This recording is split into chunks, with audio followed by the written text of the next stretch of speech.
Lalaki, arestado sa bayan ng President Quirino.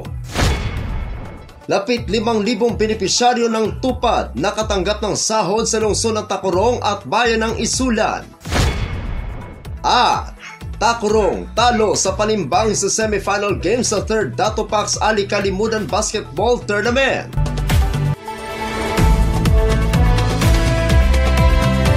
Yan ang ulo ng mga balita sa Sultan Kudarat Headliners.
Magandang araw, lalawigan ng Sultan Kudarat. Narito na ang mga pangunahing balita sa Sultan Kudarat Headliners ngayong Nobyembre 18, taon 2024. Lalaki, arestado sa bayan ng President Quirino. Narito ang ulat. Inaresto ng pinagsamang puwersa ng President Municipal Police Station 1202nd RMFP 12, SKPIU, SKPDU, SKHPT at 1st SKPMFC ang isang high-value individual matapos itong magpositibo sa pag-iingat ng illegal na droga sa pagserve ng search warrant nitong Lunes ng umaga.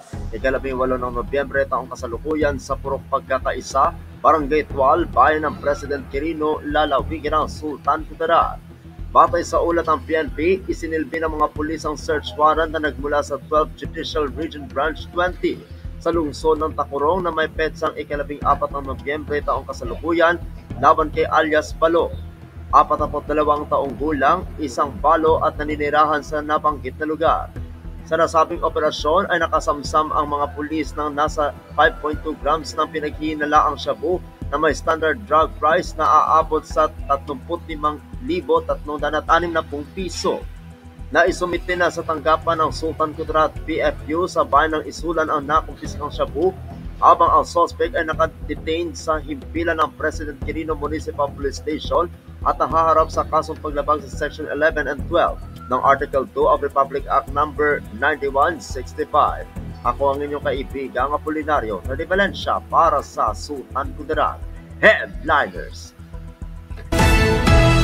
Lapit 5,000 benepisyaryo ng tupad nakatanggap ng sahod sa lungsod ng Tacurong at bayan ng Isulan. Narito ang ulat. Naging masaya ang mga benepisyaryo ng tulong panghanap buhay para sa disadvantaged workers o tupad na matanggap nila ang sahod kahapon na ginanap sa payout sa Sultan Kudarat Provincial Gymnasium. Maaga pa lang ng umaga, nagsindatingan na ang benepisyaryo sa lugar para mauna sa pila na kung saan may iba pa na ika-5 pa ng umaga dumating sa lugar. Nagsimula ang programa na dumating sa Sultan Kudarat Governor Dato Pax Ali Mangunadato na kung saan nagbigay ito ng mensahe sa mga benepisyaryo. Matapos ang programa, sinimulan agad ang pamamahagi ng sahod o payout na kung saan naging maayos at disiplinado ang mga benepisyaryo.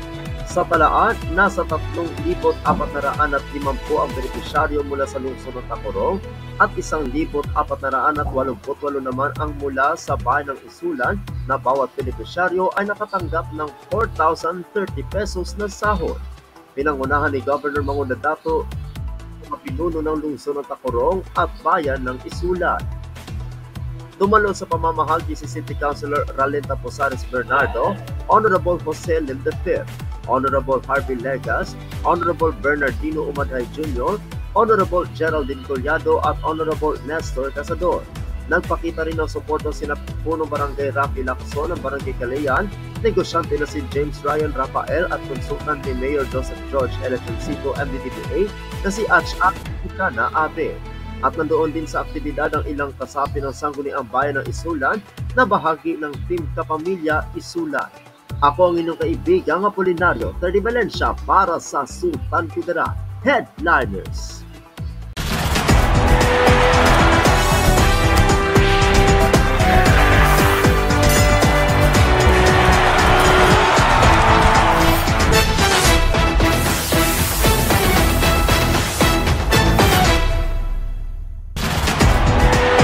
Para sa uling balita, Takurong talo sa Palimbang sa semifinal game sa 3rd Dato Pax Ali Kalimudan Basketball Tournament.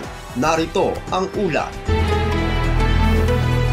Sa ikatatlo at huling laro sa semifinal game, talo ulit ang Takurong laban sa Palimbang na kung saan nawala na ang pagkakataon nito na makapaglaro sa championship na matitinsahan ang pagiging kampiyon noong nakaraang taon.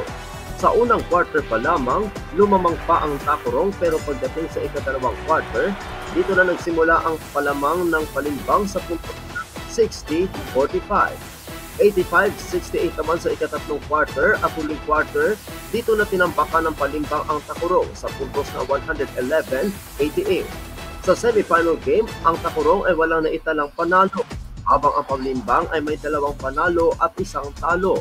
Sa unang laro sa pagitan ng Isulan ng Senator Ninoy Aquino na kung saan panalo ang SNA sa puntos na 74-71. Nakapwa na may semifinal team standing, 2 ang panalo at 1 ang talo. Sa unang pwesto, nagtabla ang 3 koponan na may 2 panalo at 1 talo at dito isinagawa ang point system dahil dito maglalaban sa kampyonato ang Isulan at Palimbang at sa second place maglalaban ang Takurong at SNA. Ihahatid namin bukas ang resulta sa mga nangyaring laro sa final. Ang 3rd Governor Dato Pax Ali Kalimudan Basketball Tournament ay bahagi ng Kalimudan Festival ngayong taon.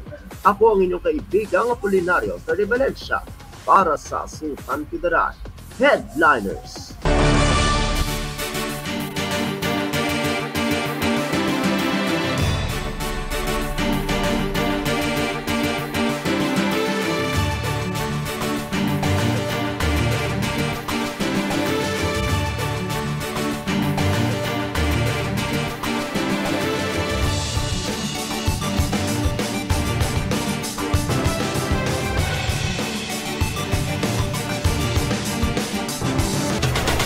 At yan ang kabuuan mga balita sa araw na ito. Mga balitang kailangan ninyong malaman, balitang walang kinakampihan, balitang totoo, balitang may dalang aral at inspirasyon. Ito ang Sultan Kudarat Headliners. Hanggang bukas, maraming salamat at magandang araw kaibigan.